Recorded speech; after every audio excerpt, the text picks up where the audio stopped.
समझा दिया गया, उनके दिमाग में भर दिया गया है कि जो कुछ खराब है इस पूरे विश्व में वो तुम्हारा खुद का धर्म है। इसीलिए वो प्रश्न करता है, ईश्वर कहाँ है, भगवान कहाँ है तो दिखाई क्यों नहीं देते, चोटी क्यों रखे, कलावा क्यों बांधे, तिलक क्यों लगाए, ये क्यों करे, वो क्यों करे, शिवलिंग पे जल क्यों चढ़ाए, ये इस प्रकार के प्रश्न करता है। लेकिन वही युवा तुमसे प्रश्न नहीं करेगा कि सेंटा क्लॉज 25 दिसंबर को ही क्यों आता है।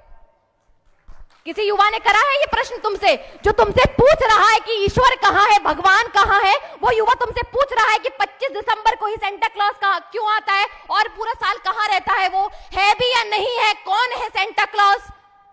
ये कहते हैं कि सनातन लॉजिकल नहीं है, साइंटिफिक नहीं है।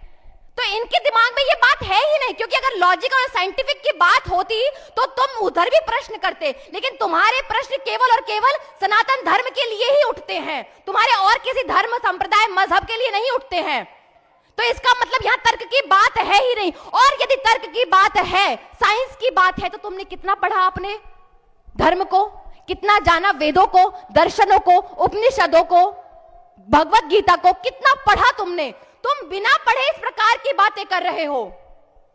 यदि तुमने पढ़ा होता तो तुम महर्षि बोधायन को जानते, महर्षि भास्कराचार्य जी को जानते, आर्यभट्ट को जानते, महर्षि कणाद को जानते, चाणक्य को जानते, तुम इन सबको जानते। छोटा सा एग्जाम्पल ले लीजिए, आज हम बात करते हैं कि पृथ्वी अपना जो चक्कर पूरा करती है वो 365 दिन में पूरा करती है, सबको पता है ना।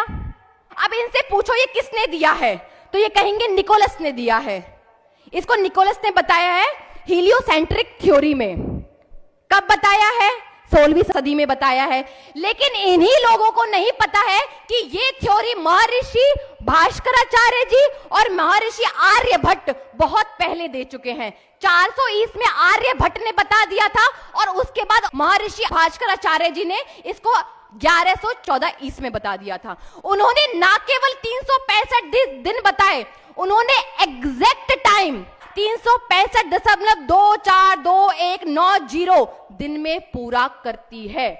न्यूटन के 3 लॉ वो किसने दिए थे? वो महर्षि कणाद ने बताए थे। ग्रेविटेशनल लॉ के बारे में आप पढ़ते हो, वो किसने? महर्षि कणाद ने बताए थे। जीरो की खोज किसने करी थी? आर्यभट्ट ने करी थी। पाइथागोरस थ्योरम किसने दी थी? बोधायन जी ने दी थी।